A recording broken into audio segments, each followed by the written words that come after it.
In the darkness of the ocean waves, where dream vacations turn into deadly nightmares, there is one truth about to reveal the truly horrifying story behind the Anna Kepner case, the young girl strangled on the Carnival Horizon ship. From chaotic family secrets, dark history of infidelity, to shocking hypotheses about cover-ups and surprise attacks, the documentary series, Shadows on the Horizon, will uncover layer by layer hidden evidence, shocking testimonies, and the journey to seek justice, ready to face the horrifying truth. Proof of death. Mechanical asphyxia, in forensic analysis, is best understood as a disruption of the body's ability to exchange oxygen and carbon dioxide due to external pressure applied to the neck or chest. This disruption does not rely on dramatic force. Even comparatively moderate pressure, if sustained, can critically impair respiration and blood flow. In cases involving manual compression of the neck, forensic examiners focus on the sequence in which airflow becomes compromised. The trachea does not need to be completely collapsed. Partial narrowing alone can significantly reduce airflow. Simultaneously, the carotid arteries and jugular veins are far more vulnerable than the airway and can be compressed with relatively little force. When these vessels are restricted, the brain is deprived of adequate oxygenated blood, creating a rapid loss of consciousness that precedes more severe physiological decline. Importantly, investigators emphasize that this process is silent and often leaves limited external indicators, which is why medical legal interpretation requires caution, cross-checking, and a full contextual review of the scene. In cases involving ligature compression, the mechanism is similar, but the pressure is distributed along a fixed path rather than through dynamic hand placement.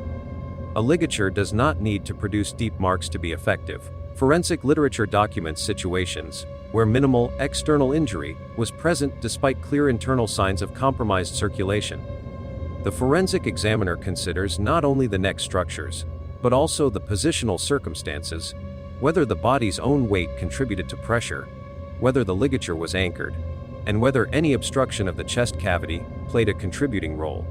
Mechanical asphyxia can also occur through torso compression, where the chest cannot expand adequately. Forensic documentation from accidental entrapment cases shows how even short-term restriction can create dangerous hypoxia long before structural injury appears. A critical component of forensic evaluation is differentiating mechanical asphyxia from other causes of compromised respiration. Investigators examine the pattern of injuries, the degree of congestion in soft tissues, petechial patterns that may or may not be present, and the involvement of environmental or positional factors. Because the presentation can vary widely, no single indicator definitively confirms mechanical asphyxia. It is the combination of scene findings, medical evidence, and the exclusion of alternative explanations that leads to a supported conclusion. This disciplined, methodical approach ensures that the analysis focuses on objective indicators rather than assumptions, maintaining scientific integrity and aligning with ethical standards required for responsible reporting and public communication. In the autopsy phase of the investigation, forensic pathologists shift their focus from theoretical mechanisms to objective anatomical indicators that help reconstruct the sequence of events. In this case, the examination of the neck revealed patterned bruising consistent with localized pressure rather than broad impact trauma. These marks were noted to be superficial, without extensive tissue disruption, a detail that is significant because forensic pathology recognizes that external bruising in asphyxia cases can be subtle and may not reflect the true degree of physiological compromise. The distribution of the discoloration, primarily along the lateral aspects of the neck, suggests a sustained but controlled application of pressure, aligning with the earlier mechanical analysis indicating restricted airflow and vascular compression. Equally important are the potential signs of defensive response. The hands and forearms were inspected for abrasions or patterned injuries that might indicate attempts to push away an assailant or protect vulnerable areas. Although not all asphyxia-related events involve observable defensive wounds, particularly if consciousness is lost quickly, the presence of even minor superficial marks can help contextualize the individual's level of awareness during the incident. Pathologists also examine the fingernail beds for transferred material or trace evidence, knowing that such findings, even when minimal, may hold probative value when cross-referenced with laboratory analysis. A further component of the autopsy concerns the estimation of the time of death. This remains an interpretive process rather than an exact calculation, relying on observed physiological changes such as body temperature, rigidity, and early post-mortem shifts in circulation. In this case, the examiner provided a cautious estimate placing the time of death in the early morning hours, approximately around dawn on the 7th November 2025. The phrasing is intentionally conservative, acknowledging variables such as ambient temperature, clothing, and individual physiology, all of which can influence the rate of postmortem change. Modern forensic practice emphasizes that time of death windows are approximations rather than precise timestamps, and investigators incorporate these estimates only as one element within a larger evidentiary framework. As the autopsy findings are precised, the goal is not to assign blame but to establish a sequence grounded in objective observation.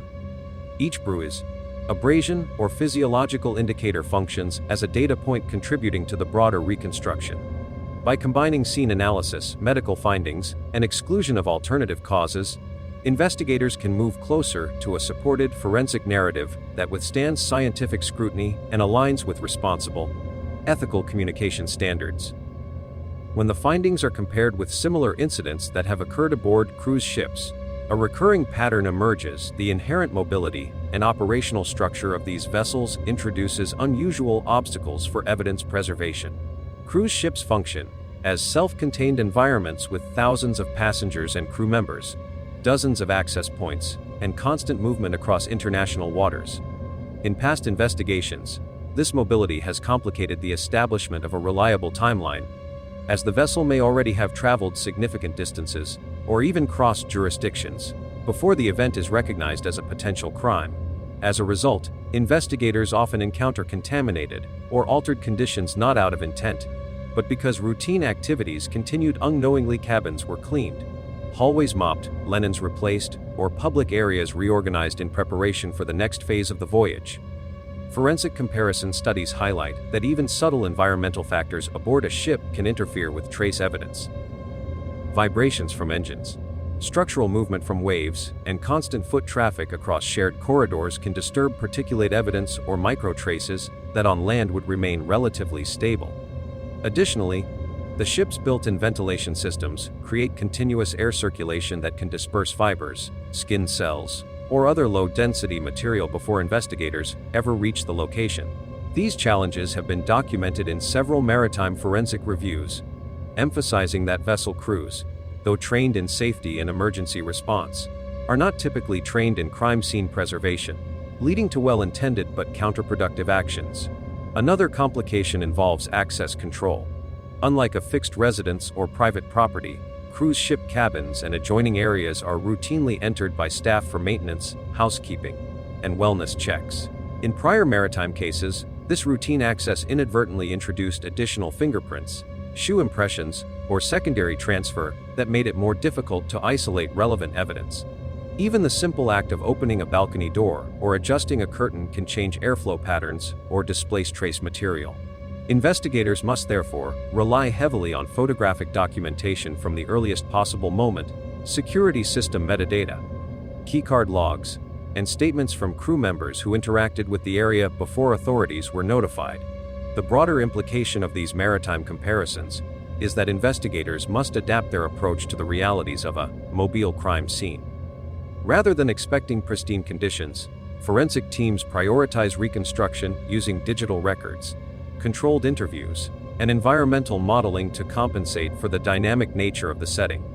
This method acknowledges the limitations while still building a coherent, evidence-based narrative that aligns with scientific standards and maintains the integrity required for responsible reporting.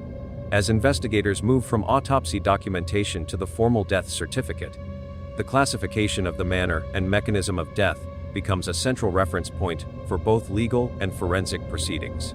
In this case, the certificate's designation of asphyxia, due to external compression, as the cause of death, paired with a manner of death listed as homicide, is more than a procedural label.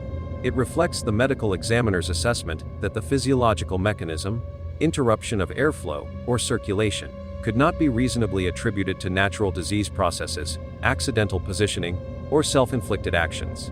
To reach such a conclusion, forensic pathologists weigh the anatomical findings, scene context, and absence of medical conditions capable of producing similar physiological collapse.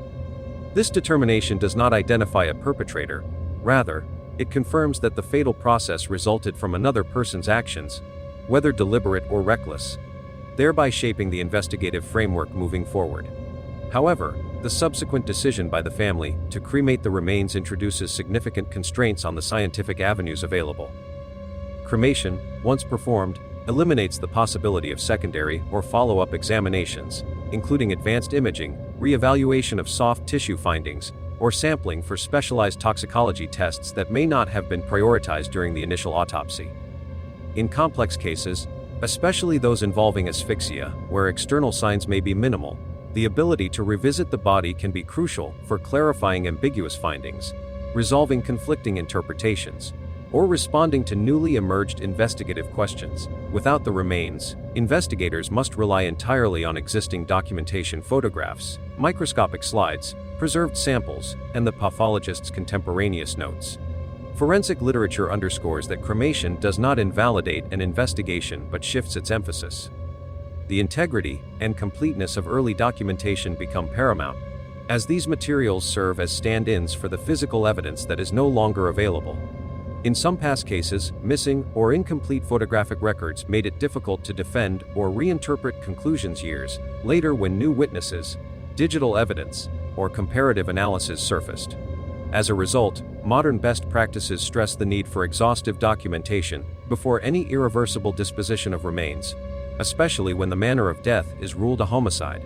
This context reinforces why clear communication between investigators, medical examiners, and families is essential. When a death certificate establishes that the fatal mechanism involved external interference, the body itself becomes a primary repository of evidence. Once cremated, the investigative path forward depends entirely on the rigor of earlier forensic work and the strength of ancillary evidence, emphasizing the importance of meticulous early-stage procedures in cases where long-term clarity and accountability are at stake. Within the broader investigative landscape, the role of the medical examiner extends beyond documenting injuries or issuing a death certificate. It also involves interpreting the medical findings in a way that helps other professionals understand whether the circumstances surrounding the death are consistent with natural processes or raise forensic red flags. Experts such as Dr. Stephen Nelson, a long-standing authority in forensic pathology, often emphasize that subtle patterns, especially in cases involving asphyxia, should not be dismissed simply because the external presentation appears limited. Nelson's commentary in comparable cases underscores that the absence of dramatic visible trauma does not equate to an absence of suspicious circumstances. Instead, he encourages investigators to view each physiological indicator as part of a larger mosaic that requires contextual interpretation rather than isolated judgment. From this perspective, the findings in the present case would likely be viewed by specialists like Nelson as warranting continued scrutiny. The combination of localized neck bruising, the classification of death as externally induced asphyxia, and the restricted window of time in which the fatal event could have occurred forms a factual pattern that is unlikely to align with accidental explanations. Forensic experts routinely highlight that such patterns, when occurring within controlled environments or situations lacking plausible mechanical scenarios, lean toward what Nelson has referred to as inherently suspicious profiles. This does not automatically imply intentional harm, but indicates the event cannot be rationalized through routine environmental or medical causes.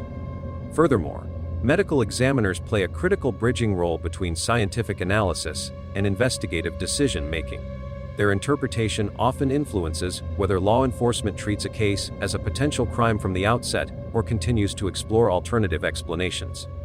Nelson and other senior examiners emphasize the importance of transparency in this process, articulating why certain findings raise concern, clarifying which conclusions are supported by evidence, and specifying which questions remain unresolved. This clarity helps prevent miscommunication, particularly in high-profile or complex cases where investigative decisions may hinge on nuanced medical findings. In situations where remains have been cremated and direct re-examination is no longer possible, the expert's initial judgment becomes even more important.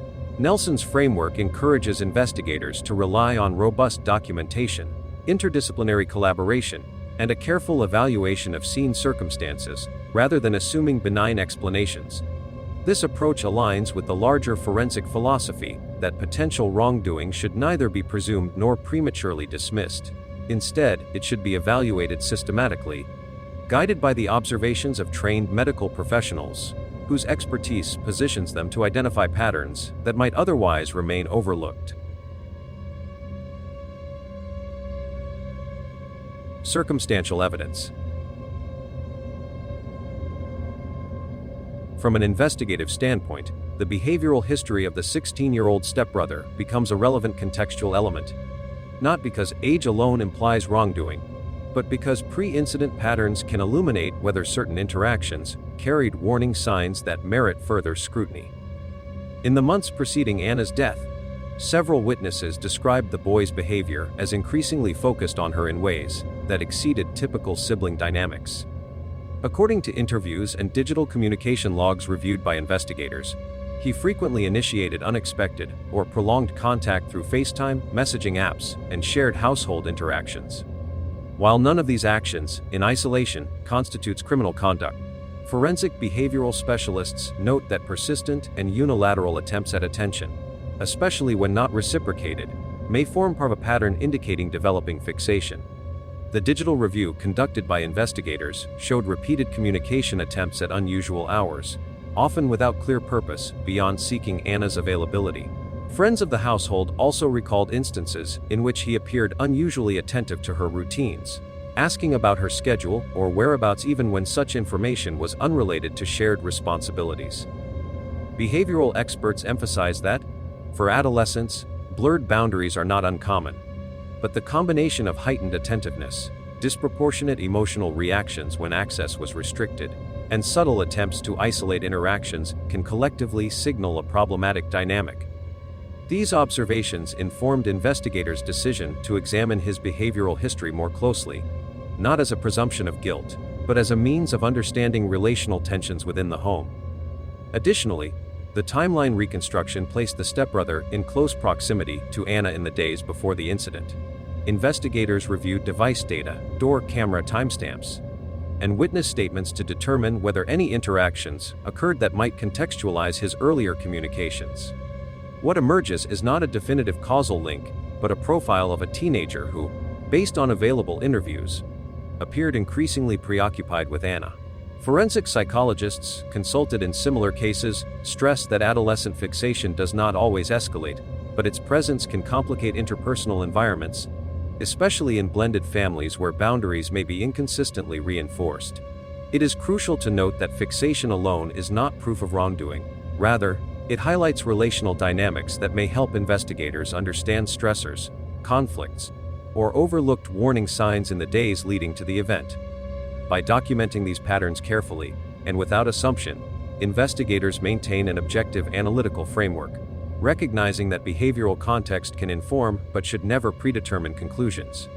This balanced approach ensures the inquiry remains rooted in evidence, mindful of developmental factors, and aligned with ethical standards required for responsible, fact-based reporting. As the investigation expanded beyond behavioral context, the analytical focus shifted toward the objective digital record generated by the ship's security systems. Cruise vessels typically maintain multi-layered monitoring infrastructure, corridor cameras, elevator logs, and electronic key card access points, creating a detailed map of movement throughout restricted areas. In this case, investigators examined the time-stamped entries associated with the cabin where Anna was last confirmed to be. The ship's electronic key system, which records both successful and unsuccessful attempts to unlock a door, provided a precise chronology of who accessed the cabin during the critical period preceding the discovery of the incident. According to the preliminary data, the 16-year-old stepbrother's key card registered the only verified entry within that time window, with no other family members, staff, or maintenance personnel showing access attempts. This information was further corroborated by external corridor cameras positioned outside the cabin. Although such cameras typically capture only a hallway perspective and do not record the interior of private rooms, they offer valuable context about traffic patterns, potential witnesses, and the presence or absence of other individuals approaching the area. The footage revealed normal passenger and crew flow earlier in the evening, but a noticeable drop in activity around the relevant time frame. No additional individuals were observed entering or exiting the corridor immediately before or after the stepbrothers recorded access, minimizing the likelihood of undocumented entries. Investigators noted that this type of digital concurrence, a match between keycard logs and camera movement, significantly strengthens the reliability of the timeline, though it does not by itself establish intent or causation.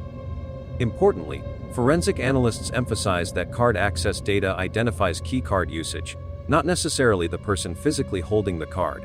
Because families often share space and occasionally exchange belongings, investigators must evaluate whether the card could have been borrowed, misplaced, or used by someone else with or without the owner's knowledge. The investigative team therefore conducted device location checks, reviewed additional surveillance angles, and analyzed the stepbrother's movement patterns before and after the entry to determine consistency with his stated account. The absence of other entries during the critical period raises essential investigative questions, but trained experts caution that digital evidence must be interpreted within a full evidentiary matrix. Electronic logs can corroborate presence, but they do not convey what occurred inside the room or whether the timeline aligns with medical estimates of the event. Therefore, the digital findings serve as structural support for the developing chronology, helping narrow opportunity windows, refine interviews, and cross-reference narrative inconsistencies, while maintaining the principle that conclusions must rest on the totality of evidence rather than any single data point. Following the analysis of digital records, investigators also evaluated the stepbrother's psychological condition in the immediate aftermath of the event.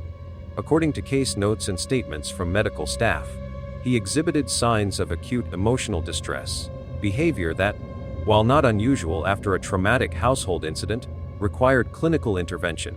He was admitted for observation under a temporary mental health hold, a protective measure intended to stabilize individuals who may be experiencing shock, confusion, or heightened anxiety.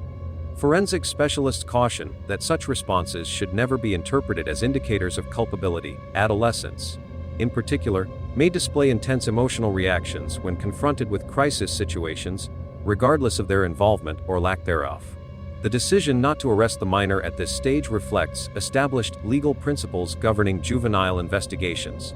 In most jurisdictions, including those applicable to maritime settings where overlapping international and domestic frameworks apply, law enforcement agencies must meet a higher threshold before detaining a minor in connection with a potentially criminal event. This threshold takes into account developmental factors, the reliability of early statements made under stress, and the requirement to ensure that any legal process involving a juvenile is conducted with heightened due process protections. Experts in juvenile justice note that premature arrest can compromise both the integrity of the investigation and the psychological well-being of the minor, especially when substantial questions remain about the timeline, alternative explanations, or the potential for misinterpreted digital evidence. As part of the monitoring process, mental health professionals conducted structured evaluations focusing on the minor's cognitive stability, emotional regulation, and capacity to provide coherent narrative accounts. These assessments were not designed to determine guilt, but to establish whether the teen understood the circumstances sufficiently to participate in interviews, and whether any acute symptoms, such as dissociation, panic responses, or impaired memory, were present. Investigators also recognized the necessity of involving legal guardians, child advocacy representatives, and in some cases, a court-appointed attorney to ensure compliance with youth protection standards. From an investigative standpoint, the hospitalization period allowed authorities to pause and synthesize existing evidence without exerting undue pressure on a vulnerable individual. Juvenile law frameworks emphasize rehabilitation, proportionality, and protection, which is why law enforcement often moves cautiously, prioritizing corroboration before making any procedural decisions. As analysts continue to reconcile forensic data, witness accounts, and medical findings, the juvenile's temporary hospitalization serves primarily as a safeguard, ensuring that any subsequent steps respect both the complexities of adolescent psychology and the legal obligations associated with investigating individuals under the age of majority. As investigators continued assembling the broader evidentiary picture, several circumstantial elements emerged that, while not individually conclusive, collectively informed the evolving forensic narrative. One of the earliest questions involved the location where Anna was discovered. The position was neither consistent with accidental collapse, nor with open visibility from common traffic areas, suggesting that someone may have intentionally placed her in a spot where discovery would be delayed. Forensic specialists emphasize that concealment, if present, does not inherently identify the individual responsible, but it does indicate post-event behavior shaped by awareness of the situation. Such behavior is considered circumstantial because it requires interpretation through surrounding context, not definitive proof of intent. The medical examination also documented an absence of indicators typically associated with SA. This point, while important for clarifying investigative direction, is often misunderstood in public discussions. The lack of such trauma does not confirm or refute any suspect. Rather, it narrows the scope of potential motivations and helps investigators avoid misattributing meaning to unrelated injuries. Forensic examiners caution that absence of evidence must be distinguished from evidence of absence, particularly in cases where time delays, environmental contamination, or limited soft tissue findings might impede certain forms of detection. Still, the lack of private area trauma prompted investigators to focus more heavily on relational, situational, and environmental explanations rather than motives involving exploitation. Additional context came from interviews with Anna's former boyfriend, who voluntarily participated in the inquiry. He provided information regarding her emotional patterns, recent stressors, and any conflicts or concerns she may have expressed in the days before the trip. His account suggested that Anna had not communicated fear of any specific individual, nor had she described escalating tension within her immediate circle. While such statements are inherently subjective and rely on memory, they help investigators evaluate whether the case aligns with known risk factors documented in similar incidents. The ex-boyfriend also supplied digital correspondence that corroborated his statements and assisted in establishing a baseline for Anna's state of mind. Together, these circumstantial components, Anna's position, absence of private area trauma indicators, and third-party statements, serve as scaffolding within the larger investigative framework. None offers a definitive answer, but each contributes to narrowing plausible scenarios and eliminating unsupported assumptions. By integrating these elements with physical evidence, digital records, and behavioral assessments, investigators maintain a methodical approach grounded in forensic discipline, ensuring that interpretations remain anchored in verifiable facts rather than conjecture. As investigators synthesized the circumstantial evidence collected thus far, an essential analytical phase involved evaluating the overall feasibility of pursuing formal charges in a case largely devoid of direct forensic anchors. In many complex investigations, particularly those occurring in enclosed or transient environments such as cruise ships, authorities face the challenge of constructing a prosecutable narrative without the benefit of DNA matches, eyewitness accounts, or definitive physical traces that directly tie an individual to the moment of the fatal event. Legal scholars and forensic analysts alike note that such cases often hinge on demonstrating consistency across multiple indirect indicators, rather than relying on a single conclusive piece of evidence. This comparative model has precedence in a number of high-profile cases where convictions were obtained through corroborated circumstantial frameworks, but it also highlights the hurdles that arise when key forensic opportunities are limited or irreversible decisions, such as cremation, restrict re-examination. In evaluating the present case, investigators examined whether the constellation of facts, digital access logs, movement patterns, behavioral history, and the absence of plausible alternative scenarios met the threshold necessary to justify advancing the case toward a charging recommendation. However, as established by forensic jurisprudence, circumstantial evidence must not only be internally consistent, but must also exclude reasonable alternative explanations in order to withstand legal scrutiny. Without DNA, fingerprints, or independent witnesses placing an individual at the exact moment of the fatal act, prosecutors are required to consider whether the evidence can demonstrate opportunity and conduct in a manner persuasive enough for a judge or jury. Comparative case reviews show that while circumstantial frameworks can be powerful, they are most effective when accompanied by supporting forensic elements, such as trace transfer, distinctive digital anomalies, or incriminating statements, none of which have emerged here in decisive form. The lack of direct evidence also requires investigators to remain especially cautious in interpreting behavior, as actions taken during or after traumatic events can be influenced by panic, confusion, or developmental factors, particularly when minors are involved. Forensic psychologists reiterate that emotional responses should never be conflated with guilt. This is why, in similar cases, investigative agencies often extend the timeline before making charging decisions, allowing for deeper digital forensics, re-interviews, and consultations with subject matter experts who can identify whether the circumstantial pattern reaches a legally defensible threshold. Ultimately, the feasibility of any accusation depends on whether the totality of evidence forms a coherent, substantiated narrative rather than a collection of suspicious but ambiguous indicators. By comparing the case to analogous investigations lacking direct proof, authorities remain grounded in legal standards, ensuring that any potential action is anchored in due process and supported by evidence capable of withstanding adversarial examination, rather than speculative inference. Movement and contradiction. As investigators assessed the broader social dynamics surrounding the case, attention also turned to the public and private responses of Anna's biological father, Christopher Kepner.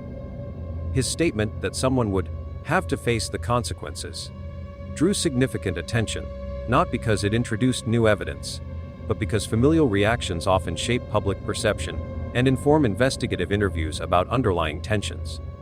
Forensic analysts emphasize that such statements must be interpreted within their emotional context. Parents confronted with the sudden loss of a child often speak in ways that reflect grief, frustration, and a desire for accountability rather than concrete knowledge of what occurred. In this instance, Christopher's phrasing appeared directed toward the broader circumstances of the incident rather than toward any specific individual, reinforcing the need to separate emotionally charged commentary from legally actionable information. Christopher's role becomes more complex when viewed through the lens of prior and ongoing custody proceedings. Before the incident, he had been involved in disputes concerning visitation schedules, decision-making authority, and long-term guardianship arrangements. Court documents indicate that both sides presented competing narratives regarding stability, communication challenges, and family dynamics. While none of these issues carry direct forensic relevance, they provide context for understanding why his public statements may reflect deeper layers of frustration associated with prolonged legal conflict.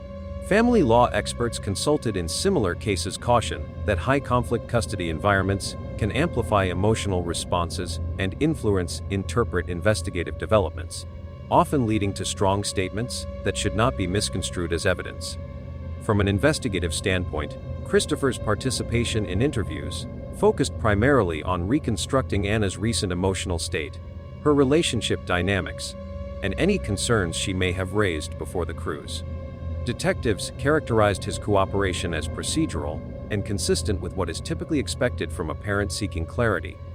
His insight into Anna's routines and personality helped establish behavioral baselines that were later compared with digital correspondence and witness accounts.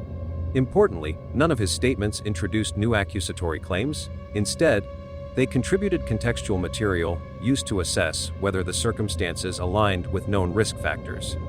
In the courtroom, Christopher's position may carry weight not because he provides evidentiary testimony, but because family law judges often consider a parent's emotional stability, consistency, and communication patterns when evaluating custody modifications following a major family incident. His strong language, while rooted in grief, will likely be evaluated alongside his broader history of parental involvement. By situating his reaction within both forensic and legal frameworks, investigators maintain a balanced understanding that distinguishes emotional expressions from evidentiary facts, ensuring that conclusions remain grounded in objective analysis rather than familial tension. As the investigative scope widened beyond immediate forensic findings, authorities also examined the procedural and interpersonal actions taken by the stepmother in the days following the incident. One of the most notable developments was her attorney's request for a court-issued non-disclosure order limiting the release of certain records and restricting public commentary by involved parties. Such requests are not inherently indicative of wrongdoing. In many family cases, especially those involving minors, medical information, or ongoing psychological evaluations, legal counsel frequently advises clients to seek protective orders to prevent the spread of incomplete or potentially damaging information. From a procedural standpoint, these orders aim to maintain the integrity of both criminal and family court processes by limiting speculation, protecting juveniles, and preserving the confidentiality of sensitive material. However, the protective order became a focal point of friction within the extended family. Several relatives expressed concern that restricting access to case information could impede transparency or shield certain actions from scrutiny. These concerns, while emotionally understandable, must be evaluated carefully. Forensic investigators highlight that allegations of concealment often emerge in high-stress family environments where communication has already deteriorated, and where individuals may interpret legal strategies as personal affronts. In similar cases reviewed by legal scholars, protective orders were pursued primarily to prevent misinterpretation of partial evidence or to avoid compromising interviews involving minors, not to obstruct law enforcement. Accordingly, investigators treated the family's allegations as contextual information rather than evidence, focusing instead on verifiable actions and documented timelines. The stepmother's interactions with authorities were examined to determine whether her behavior aligned with standard expectations for guardians in crisis situations. Reports indicated that she complied with initial interviews, provided access to digital devices, and submitted requested documentation through her legal representative. At the same time, some family members voiced suspicions that her reluctance to discuss certain details publicly suggested an attempt to manage or shape the narrative. Forensic analysts caution that such assumptions can be misleading. Individuals who are advised to limit public commentary may appear guarded even when cooperating fully with investigators behind the scenes.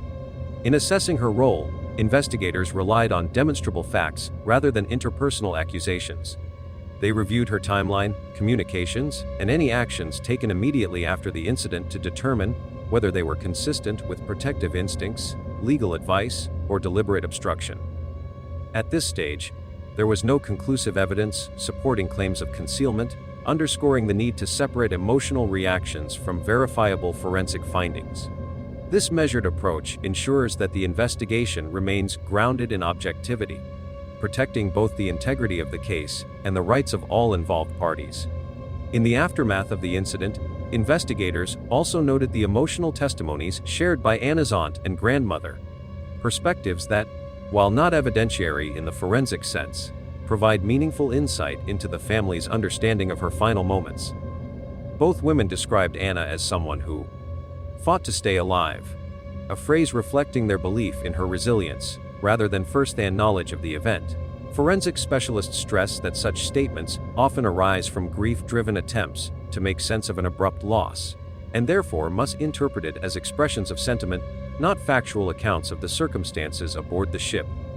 Still, these reflections can be valuable in helping investigators understand how the family perceived Anna's state of mind before and during the trip. The relatives also spoke about what they believed to be Anna's final moments on the ship, referencing her last known movements and the timeline reconstructed from surveillance footage and digital data. Their descriptions, shaped by the limited information available to them, centered on the idea that she may have experienced confusion or distress in the minutes leading up to the incident. While these accounts cannot substitute for forensic reconstruction, they underscore the profound uncertainty faced by the family and highlight why thorough, evidence-based analysis remains essential in determining what truly occurred. As investigators broadened their assessment of potential contributing factors, attention also turned to the long-term dynamics within the blended family. Records from prior civil proceedings and interviews with extended relatives indicated a history marked by divorce, financial strain, and ongoing interpersonal conflict. While none of these elements directly explain the incident aboard the ship, forensic sociologists note that environments characterized by chronic stress, such as unresolved debt, shifting parental roles, and inconsistent household structure, can heighten tensions and undermine communication among family members. These conditions do not cause violence on their own, but are recognized as risk multipliers in cases where emotional volatility or unmanaged conflict is already present. The blended structure of the household added further complexity. Transitions between homes, disputes over responsibilities, and differing expectations between biological and step relatives can create friction that sometimes goes unnoticed until a crisis occurs. Investigators carefully reviewed this contextual background not to assign blame, but to determine whether any previously documented instability might inform the timeline, emotional responses, or behavioral patterns observed before the incident. By grounding their evaluation in established forensic research rather than speculation, authorities ensured that the family's history was considered only as context, helping shape a clearer understanding of the environment in which the tragedy unfolded. In the weeks following the incident, investigators also documented the widening emotional and logistical impact on the rest of the family. According to recent sources familiar with the case, the household has entered a period of significant turmoil marked by fractured communication, conflicting interpretations of the evidence, and heightened anxiety over the possibility of future legal action. Forensic researchers note that this form of secondary disruption is common in complex family-centered investigations, particularly when the case involves a juvenile and when the official findings remain incomplete. Relatives may oscillate between demanding rapid accountability and fearing that premature accusations could intensify existing fractures or misdirect the inquiry. Law enforcement agencies have acknowledged that no charging decision has yet been made, a reality that contributes to the uncertainty. Family members reportedly monitor investigative updates closely, interpreting each procedural development, whether medical reports, digital analyses, or court filings, as potential signals of what may come next. This prolonged anticipation can amplify internal divisions, especially in families already navigating financial strain, custody disputes, or differing loyalties among biological and step relations. Investigators remain aware that such instability can influence statements, memory recall, and cooperation. As a result, they continue to rely primarily on verifiable evidence, rather than the emotional fluctuations that naturally arise in the aftermath of a traumatic event. Shocking plots.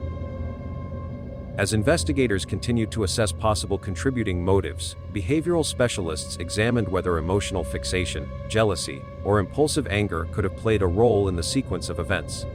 Importantly, these considerations function as hypotheses, not conclusions, and are drawn from established forensic psychology frameworks used to interpret unusual or escalating patterns of behavior. Analysts noted that some of the minors' earlier interactions, such as repeated attempts to reach Anna through digital platforms, heightened sensitivity to her availability, or disproportionate reaction when attention was not reciprocated, could theoretically align with patterns seen in cases involving adolescent infatuation or rivalry. However, experts caution that such behaviors are not uncommon in developing teenagers and do not, by themselves, indicate malicious intent. In considering whether jealousy or emotional dysregulation might have contributed to a confrontation, investigators compared the observers with known profiles in which interpersonal frustration escalates quickly in confined environments. Cruise ships, with their limited privacy and intensified social proximity, can exacerbate minor conflicts or misunderstandings. Forensic psychologists stress that adolescents often experience strong, rapidly shifting emotions, and their responses may appear erratic or disproportionate without signifying violent predisposition. Thus, investigators approach these behavioral cues as contextual data points, rather than evidence of motive. The possibility of an impulsive incident arising from a moment of anger was evaluated within this framework. Analysts reviewed communication logs, witness interviews, and pre-incident digital activity to determine whether any documented tensions, arguments, or emotional outbursts occurred close to the timeframe. Thus far, the available evidence does not establish a clear trigger or confirm the presence of escalating conflict. Instead, the behavioral indicators remain ambiguous, requiring careful interpretation to avoid projecting narrative assumptions onto incomplete data. Ultimately, the exploration of fixation, jealousy, or impulsive anger remains an analytical tool, used to understand potential emotional dynamics, not to assert guilt. Investigators continue to emphasize that only corroborated, verifiable evidence, not behavioral speculation, can guide any final conclusions or procedural decisions. As investigators reviewed the interpersonal dynamics surrounding the case, they also encountered a set of unverified family theories circulating among relatives, particularly the idea that certain household members may have attempted to manage information or exert pressure on others in the aftermath. According to interviews and secondary accounts, some relatives claimed that the stepmother allegedly discouraged open discussion about the incident and, at one point, may have warned family members against sharing details with outsiders. Forensic analysts stress that such claims are not evidence of wrongdoing. They are frequently seen in high-stress families where fear, guilt, or mistrust can distort communication. Nonetheless, investigators documented these statements because perceived pressure within a household can influence the reliability of narratives provided during interviews. Complicating matters were reports from extended family referencing long-standing interpersonal conflicts, including past accusations of infidelity that had strained relationships among the adults. While these historical tensions do not carry direct forensic significance, they can contribute to an environment in which allegations of concealment gain emotional traction. Behavioral experts note that in families with unresolved grievances, members may interpret protective legal actions, such as restricting public statements or seeking counsel, as intentional suppression rather than caution guided by attorneys. Investigators approached these internal disputes with considerable caution.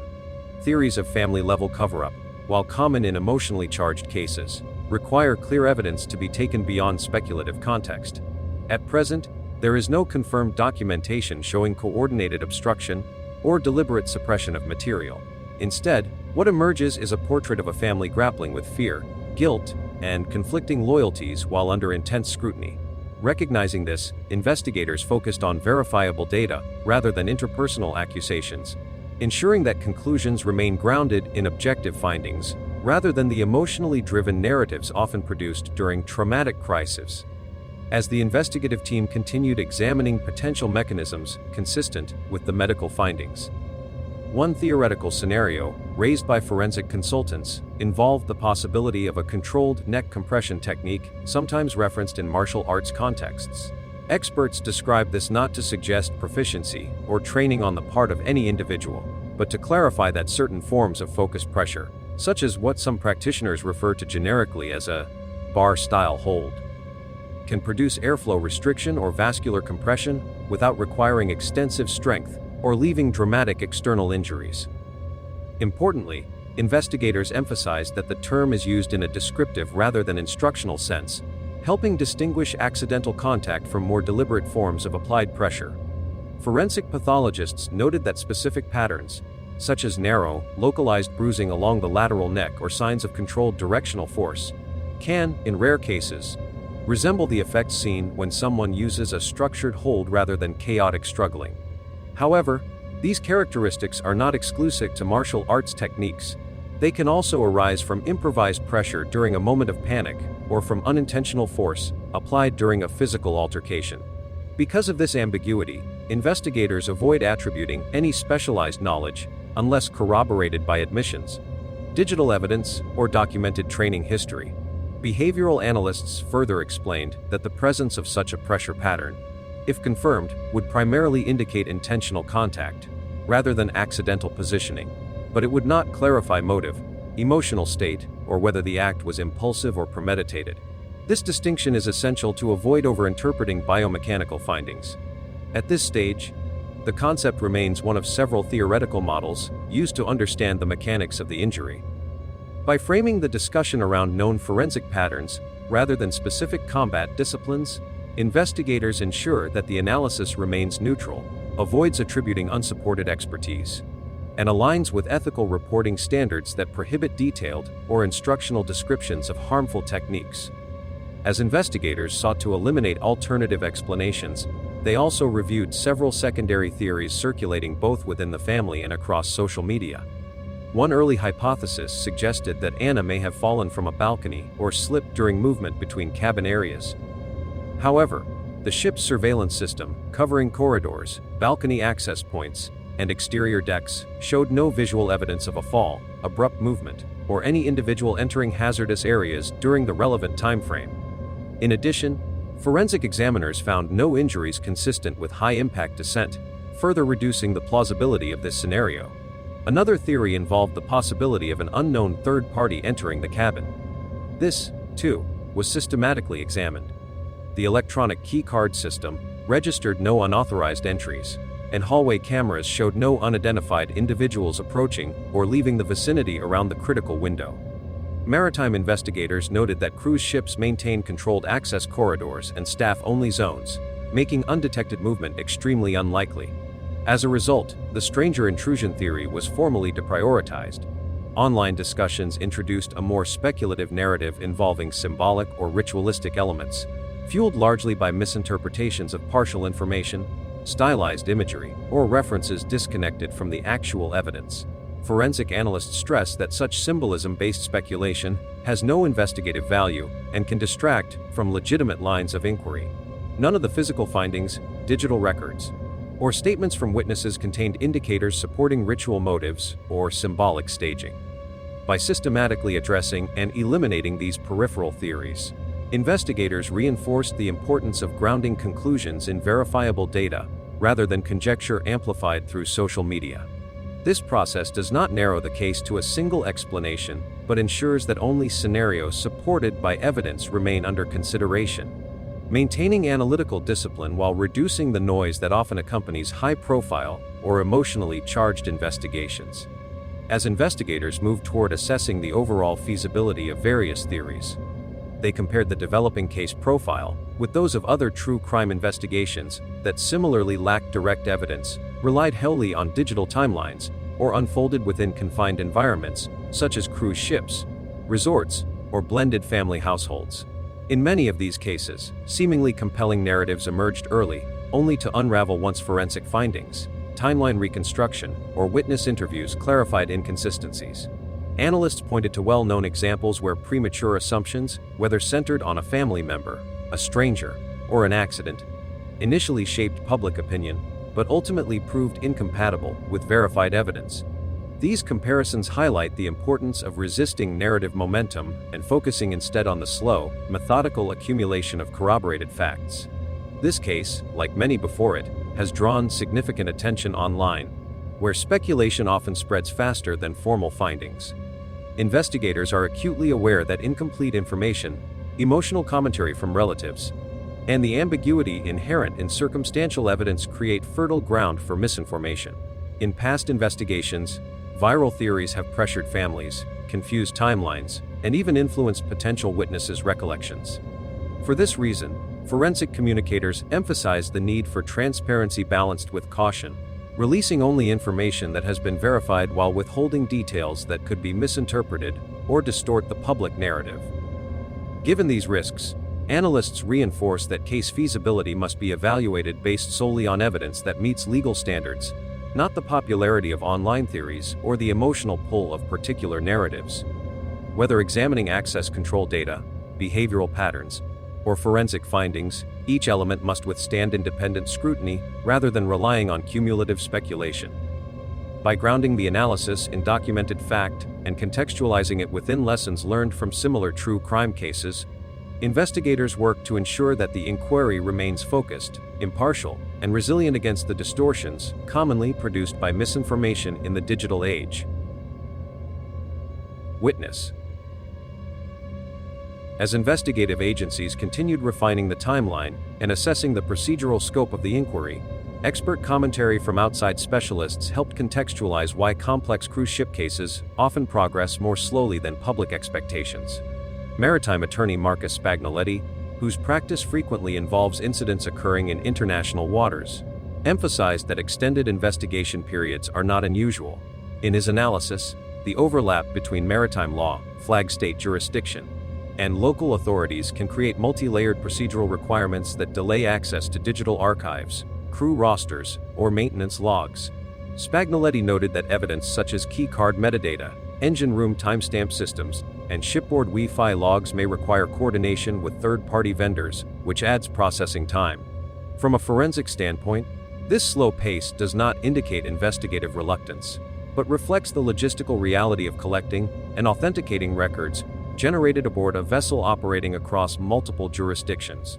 Legal analyst Mark Najam offered a different but complementary perspective, focusing on the interior environment in which the incident occurred, specifically the cabin layout and the arrangement of sleeping quarters. According to Najam, The physical configuration of cruise cabins often plays a crucial interpretive role in determining movement, accessibility, and opportunity. Bunk placements, shared walls, and narrow passageways can create blind spots or bottlenecks that influence sound transmission and limit visibility from adjacent areas. Najam emphasized that even minor architectural features, such as the angle of a cabin door, the ventilation intake, or the positioning of luggage and furniture, can shape how investigators reconstruct the timeline of events. His assessment underscored the need for a detailed spatial analysis rather than relying solely on statements or digital logs. Both experts highlighted that the confluence of slow-moving maritime procedures and the intimate confinement of cabin spaces complicates public understanding of such cases. Spagnoletti stressed that families often misinterpret delays as evidence being withheld, when in reality, international cooperation and data authentication simply require extensive validation steps. Najam added that the nuances of the cabin layout may help explain why certain events left minimal audible or visual indicators, cautioning against assumptions that absence of noise or disruption correlates with absence of activity. Together, these professional viewpoints reinforce the necessity of patient, methodical reconstruction in incidents involving cruise ship environments. They provide insight into why investigators may need extended time to reconcile spatial analysis, digital evidence, and maritime legal frameworks. By integrating technical expertise into their approach, authorities ensure that conclusions rest on verified, multidimensional evidence rather than assumptions shaped by the inherent complexity of a case unfolding at sea. As the investigation continued to develop, national media outlets, most notably Newsweek and ABC News, played an increasingly visible role in shaping public understanding of the case. Their reporting, while limited by the information officially released by authorities, provided valuable context about why the classification of the death as a homicide had drawn federal attention and prompted collaboration between multiple investigative agencies.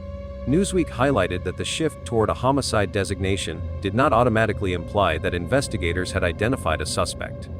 Instead, it reflected the medical examiner's determination that the underlying mechanism of death involved external interference, which legally mandates a broader investigative response. The outlet further noted that the complex maritime setting necessitated extensive data collection, which contributed to the perceived slowness of official updates. ABC News focused heavily on the procedural landscape, emphasizing that the FBI's involvement was not unusual for incidents occurring aboard a U.S.-affiliated cruise ship or involving U.S. citizens in international waters.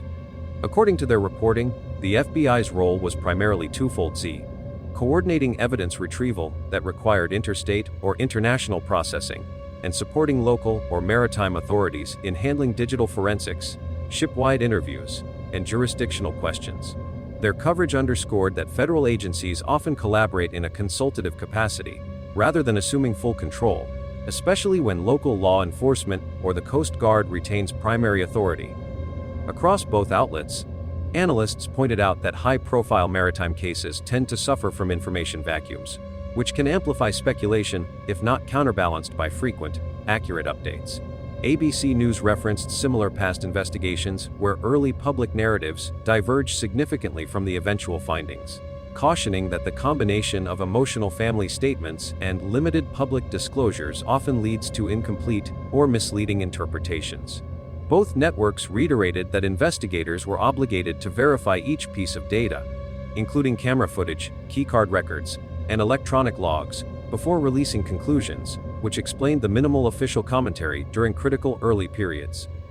Despite these journalistic efforts, media analysts acknowledged that reporting constraints can unintentionally create pressure on investigators, particularly when homicide rulings are made before a suspect is identified. Still, the coverage from Newsweek and ABC News ultimately reinforced a central investigative message: that the case remains active, evidence-driven, and dependent on multi-agency cooperation. Their balanced framing helps counter online speculation, providing the public with a clearer understanding of why the inquiry requires both time and precision, especially in a setting as legally and logistically complex as a cruise ship in international waters. As public interest intensified, several YouTube channels specializing in true crime analysis released videos attempting to interpret the available information. One widely circulated upload, titled, "Anna Kepner Stepbrother's Attack, Caught on CTV," presented itself as a breakdown of surveillance footage, key card logs, and media reports. However, investigators noted that the video's framing relied heavily on speculative interpretation rather than verified evidence. The creator frequently referenced hallway camera angles and timestamp discrepancies, but none of the included visuals actually depicted an assault, nor did the video contain authenticated footage from inside the cabin. Forensic analysts highlighted that titles phrased as questions can blur the line between inquiry and insinuation, sometimes leading viewers to assume a level of evidentiary support that does not exist. Still, the video did capture broader public concern about the digital timeline, contributing to ongoing discussions about how surveillance gaps on cruise ships complicate investigations. Other true crime channels adopted a more methodical approach, focusing on the formal homicide ruling, the role of the FBI, and the complexities of maritime jurisdiction. These creators emphasize the importance of distinguishing between circumstantial patterns, such as keycard access or behavioral observations, and direct evidence, which remains limited. Several analysts reminded viewers that the absence of verified footage depicting an altercation means that conclusions cannot be drawn from camera timestamps alone. They also highlighted that adolescents may behave unpredictably under stress, and that behavior captured on CCTV should not be simplistically equated with intent. A number of channels compared the case to similar maritime incidents, where public speculation surged before investigators released official findings. These comparisons underscored the risk of assuming that ambiguous surveillance clips or isolated frame freezes imply wrongdoing.